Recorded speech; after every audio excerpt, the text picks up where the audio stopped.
long time, but I've been a union member for 38 years. We need to not disparage labor unions. We need to encourage labor unions. The middle class was built on the backs of union workers. We need to encourage apprenticeships. But the biggest thing we need is we need skilled workers. In order to get skilled workers, we need people to have an opportunity to go to school and not have to worry about the financial burden of it.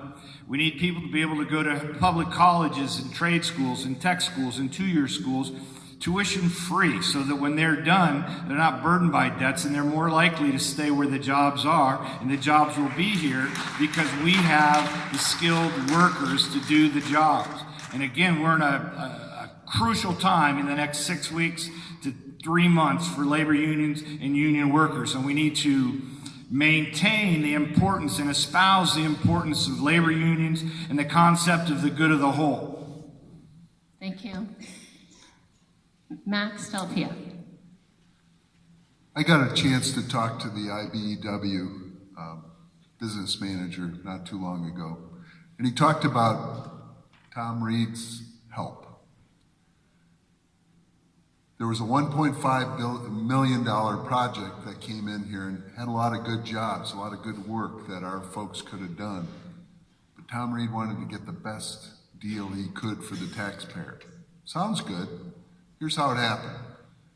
A group from Connecticut came in and took the jobs, did the work, went home, went on unemployment.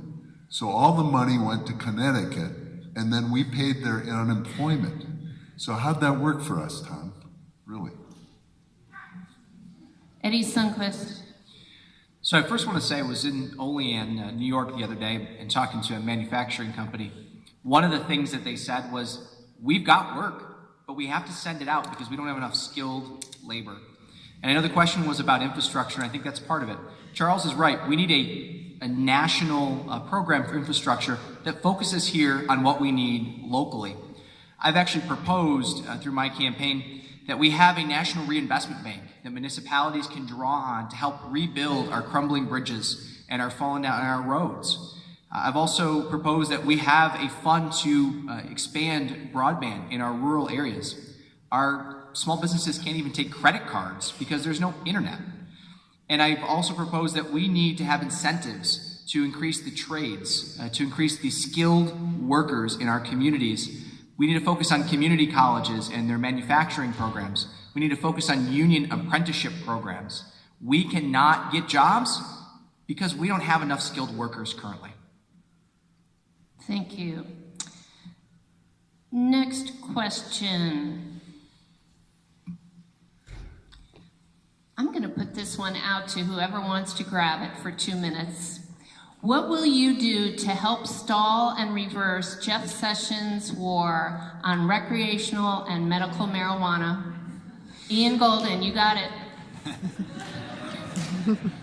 So, I'm assuming this is going to end up on camera somewhere with a Reed staffer in the audience. I'll introduce myself as Ian Golden, as the Ithaca hippie liberal. So I'm going to go down this route only because I'm guessing that I'm one of the very few in the House that's I think never smoked marijuana. But what I look at here is I look at the potential economic benefit of the cannabis industry. You look at the various states that have already legalized it and what it's allowed them to do. If we talk about the opioid crisis, well, the amount of potential capital that could be gained through legalizing and regulating it would be more than enough to create any number of rehabilitation programs. In an area where we've got so many active farms, so much agricultural land, and so much lack of opportunity, it's really confounding to not, I think, consider it. And so I think that there's a lot of potential gain from it. The idea with Sessions treating it as the Schedule I drug, making it closer to heroin, I think is just it's crazy. If you look at compare it to alcohol, tobacco, in so many ways I think more equivalence in how it should be legalized, how it should be regulated. But I think it really comes down to numbers. If we really talk about creating jobs and opportunities, well, the cannabis industry, I think, can do just that. But I think we need to take a more serious look at how it's being treated and how we're discussing it. Thank you. Does anyone else have anything to say on that topic? Max and then Linda. Sorry. Let me just take a little, this is kind of a side note, but one of the very effective treatments for opioid addiction is to use medical marijuana. And because it is a Formula One drug, it makes it very, very expensive, and it's not paid for by a lot of people. So at least we should take it off the take it off the Schedule 1 and let the states decide. I think that makes sense to me. Thank you. Do either Charles or Rick? No. Okay, Tracy. I do not believe it should remain with the states. I think we should federally decriminalize marijuana and regulate its sale and tax its ability, as Ian has suggested. It is a source of revenue.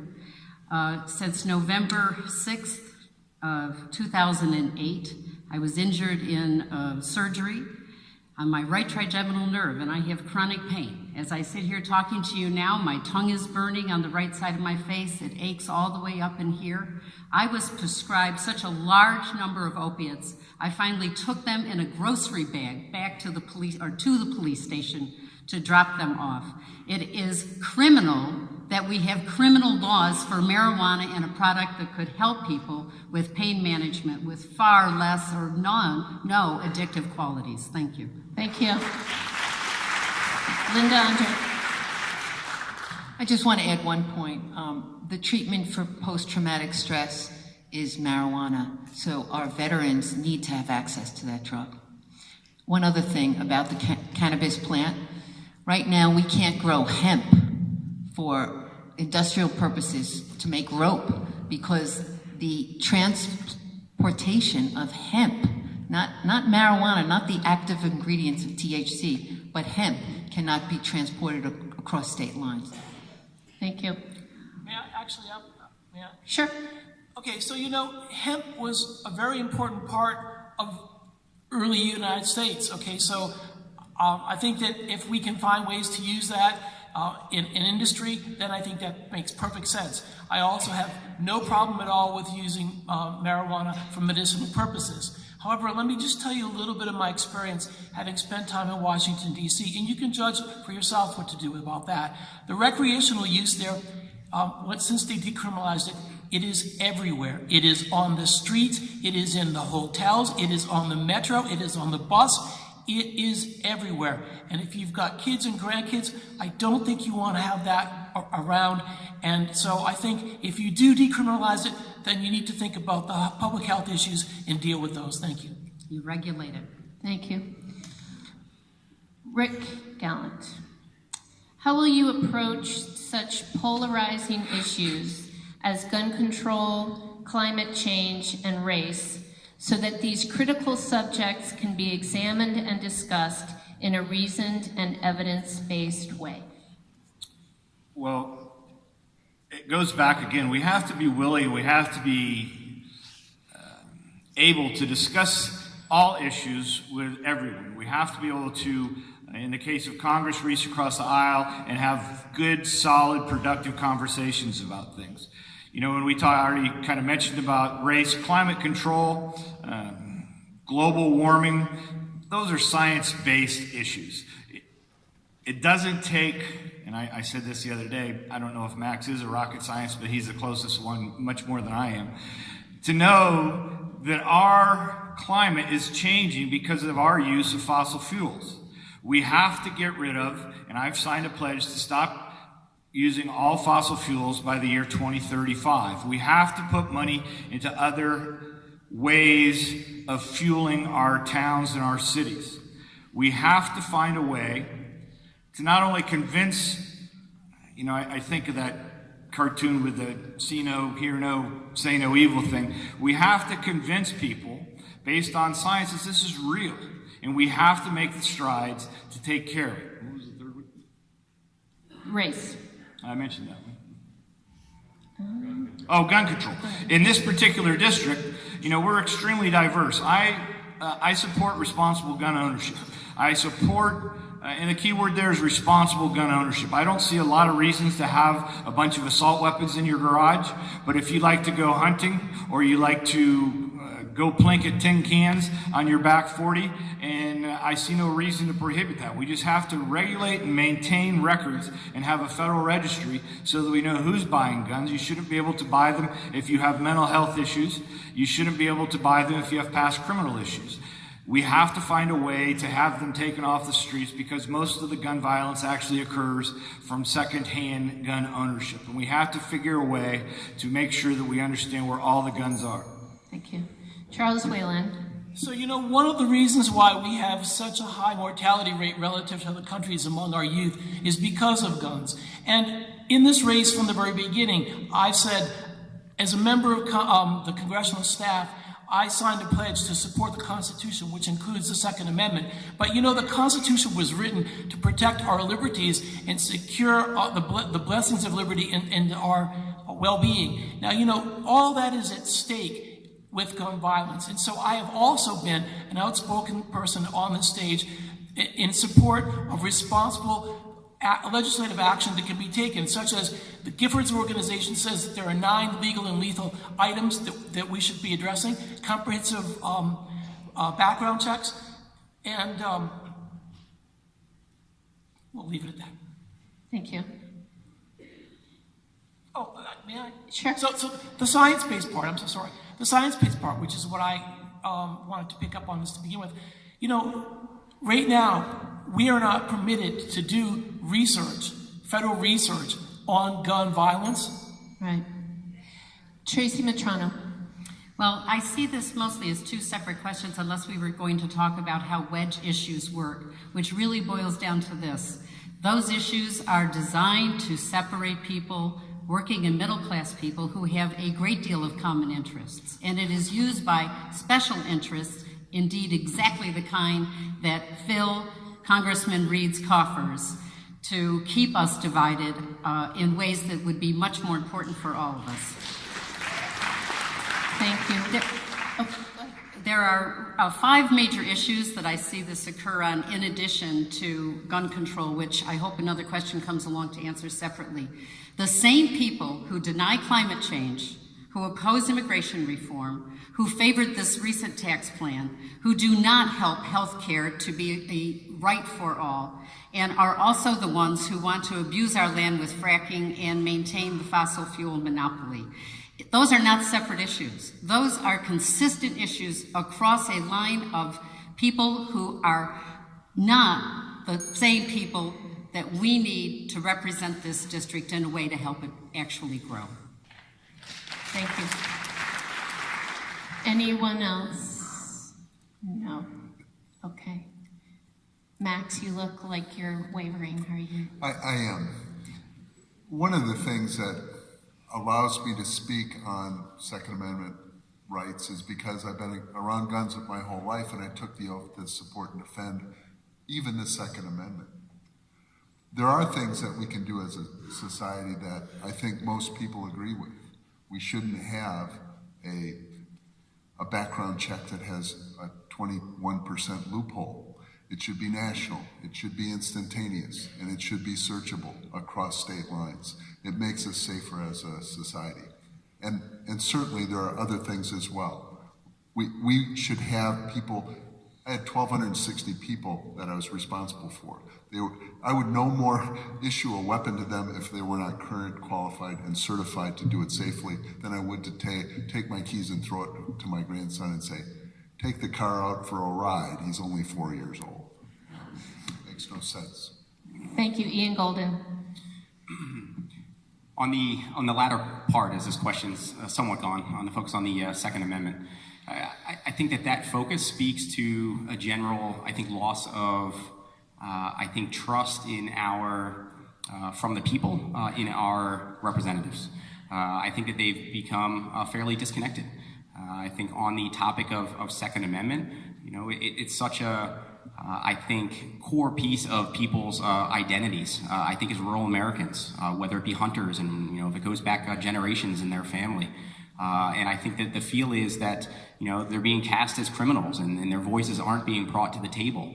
So I think if we talk about a very serious issue, 427 mass shootings last year, 600 killed, 2,000 injured, very serious topic. But what we're losing is the ability to have that discussion.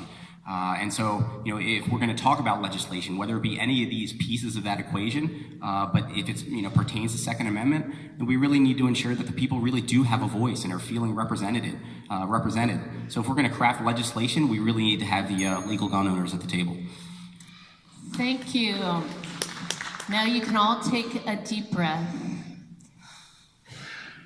Here's a question that is either you do or you don't. So we'll start with Linda. Do you speak or know Spanish? Sí, hablo español perfectamente. Y si hay alguien aquí quiere hablar conmigo, estoy lista. All right. Eddie. Yes. Okay. Ian. You're supposed to say sí. C. I do not, unfortunately. Okay. Max Delapia. Muy poquito. Okay. Tracy Matrona. Parlo italiano, non español. Charles Whalen. Right. I also speak Italian a bit because that is my family of origin. My mother is a first-generation Italian-American. I learned a bit of Chinese. We lived in China for a year. Indian Chinese, but not Spanish. My daughter can speak Spanish. Thanks to the wonderful teachers some of them are in this room. Thank you very much. Rick Gallant. And I teach Spanish every day, but I cannot speak it. I speak French, actually. Okay. That was a good question. So thank you for the questions from the audience. It is the time of the evening for each of the candidates to take 4 minutes to tell us what they want to tell us at this point. So we will go right down the table. We can start with Linda, 4 minutes, and Eric will give you the time. Thank you. Tell me when I start. Okay. First of all, I'd like to say thank you to all of you for coming, and thank you for all of you for being so involved as citizens, because I believe that it's together that we make the world we wish to live in. It's the social contract we have together that enlivens us, improves us. It was the social contract that allowed for my public university education to be free. It was the social contract that allowed for my elderly grandparents to have a dignified old age when they collected Social Security. And it was the social contract that allowed for my father to receive medical care when in his old age he developed diabetes. I think there are 3 major issues facing us today, and they are all interconnected. The first one is health care. Health must be a right, not a privilege. We must have a single-payer system, and we must have it as soon as we can. I have witnessed up close the tragedy of seeing a patient come and say, "Doc, I've got 5 medications. Which ones are the important ones? Because I can't afford them all." Or coming to me late in the course of a disease because they were too ashamed that they didn't have the money to pay the doctor. This is wrong. This should not happen in America. The second issue, economics. Presumably, we have a very strong economy right now. The stock market is reaching all-time highs. But who's benefiting from that economy? We have a divided class, a ruling class, that's making the rules to make themselves richer and richer, while the poor are getting poorer and poorer. This leads to a very insecure America. Security is a huge issue. First of all, starting at the top. Should we have any single individual with the right and the ability to effect a nuclear first strike? That's the way it exists now. We must reverse that. Secondly, an insecure world comes about when we have these tremendous economic differences between people. So, Finally, I'd like to tell you, healthcare, the economy, security are the three major issues on my mind. And I'd like to tell you that with your help, I will go to Washington. I will stand up and speak truth to the power that's there for the benefit of our children. With your help, we can do it. Thank you very much.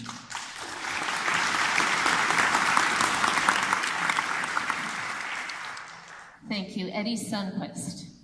Got a little nervous there, Linda, when you started talking about whose button is bigger. But I wanted to, first off, as Linda said, thank everyone who came here. It's not often that we get to be in such an incredibly beautiful space that's been renovated over the course of multiple years and used to really promote and understand what's going on in the political realm.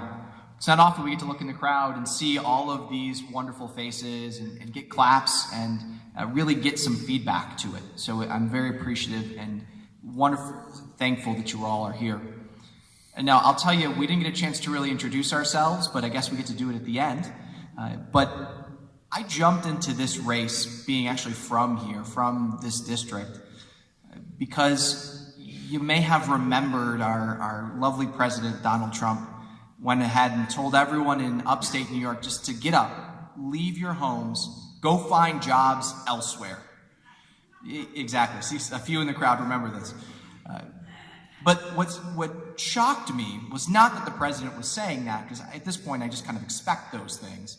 What shocked me is that we had a representative, Tom Reed, who said nothing. Absolutely nothing. And when we finally called him out on it, he said, I can understand why the president would say that. Well, I'll tell you what, as a young professional who chose to come back to this area, who chose to come back to Western New York and upstate New York, I'm not leaving. And how dare you tell me, my family, and all of you that we should leave too? That's completely unacceptable. That's why I jumped into this race. I was tired of having a representative who was just complacent, who thinks it's okay to tell his own people to get up and leave. That's not something I would ever do. I told you I chose to come back to this area, and I did. It's an incredible place to live, to work, to raise a family. And what we want to do is we want to bring people back. Instead of sending them away, we need to start to increase the jobs that we have here. We need to start to work from the inside out to retrain the people to attract the jobs that we want, the businesses that we want. We need to revitalize our economy and start to move it forward. Bring broadband across the area, fix our roads and bridges, and encourage our young folks to come back. On top of that, we have a graying population in this district, and access to healthcare is very, very difficult. Also expensive, if anyone's been to the doctor recently. We need to have a single-payer system, a system that allows every single individual the ability to go to the doctor, to go to a hospital without fear of the sticker shock that still comes with it. But more importantly, the one thing that I say is ravaging this entire district is the opioid crisis. And our representative's response to that is to put forth a bill that if you are dealing drugs, you should get the death penalty. That's not okay. That's not okay, because what we should be focusing on is treatment facilities. We should be focusing on being able to engage the community, push more drug courts, be able to treat the individual, not just throw them in a cell and say, good luck. That's not how we do it. That's not how we move forward, and that's not how we move our community forward.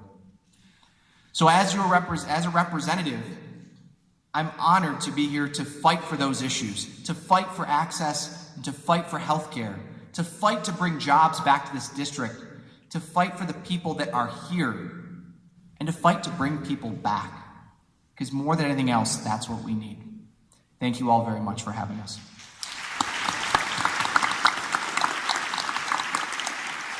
Thank you. Ian Golden. Thank you again to all of you that are here tonight. Collectively, I feel that we really can be the change that not just our district, but our nation needs. My roots are in rural PA. It's where I grew up, and what really frames a lot of my filters and the way I see things.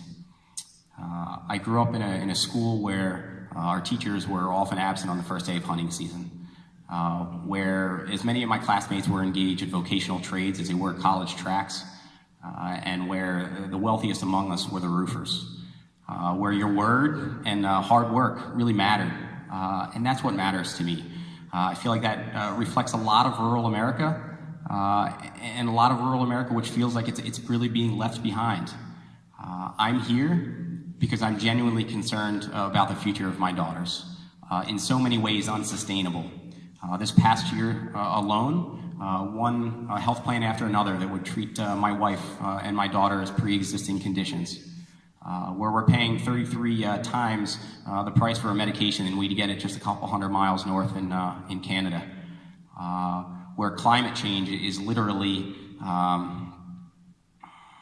going to drastically shift her world, their world. And that's a very, I think, scary prospect. I think the government is largely dysfunctional. You know, it's controlled by so much special interest, so much big money, that it becomes nearly impossible to deal with the issues that are in front of us in any responsible way until we can really address that.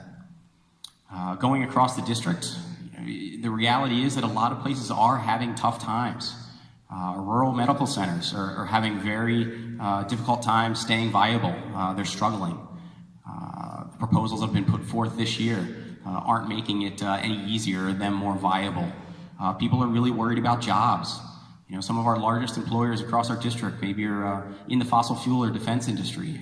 And it's on us to really figure out how we respect those career positions in our district, but also work with them to really transform into something new and what's really going to take us to a more sustainable future.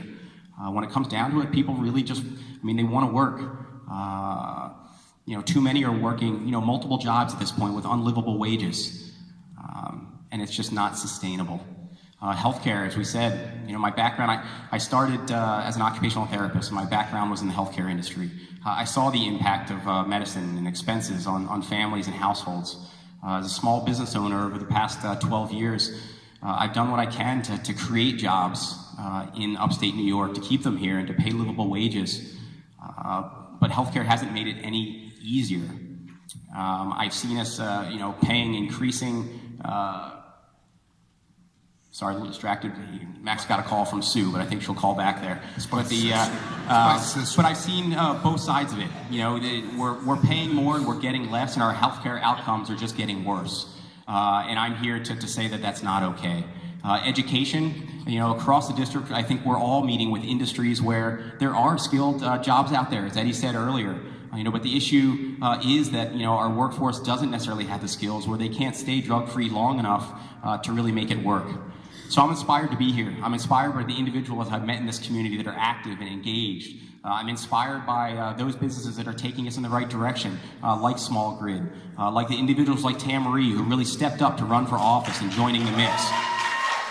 As I said in the beginning, it's really going to take our collective energy to get where we need to go. And really, I think the path of victory does run through Ontario, and together we're going to do it, and it starts now. Thank you.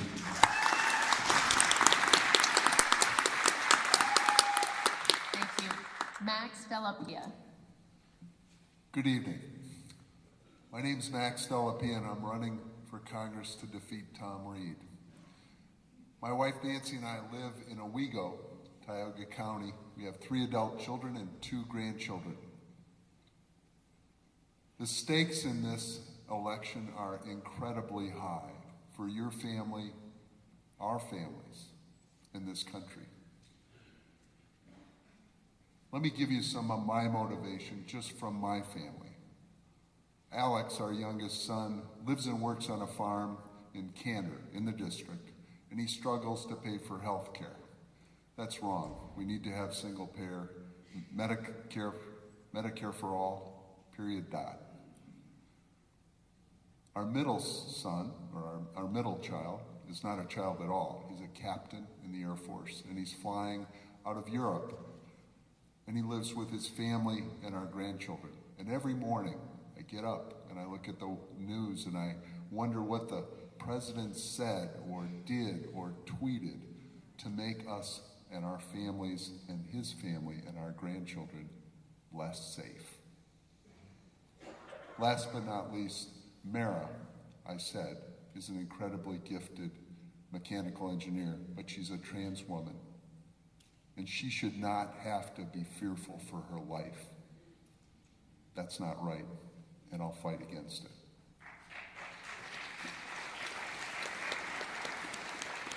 I'm not only motivated, I am qualified. Why do I say that? I have over 30 years of experience as an officer, a pilot, an Air Force Academy graduate, a commander of an Air Force airlift wing of over 1,260 airmen and women, $93 million annual budget, and 14 C-130 aircraft. I have flown and participated in everything from the Middle East, in the first Gulf War, to supporting the National Science Foundation and the U.S. Antarctic Program, to Kandahar, Afghanistan, where I was the senior Air Force officer on a NATO base of over 10,000 people from 13 countries.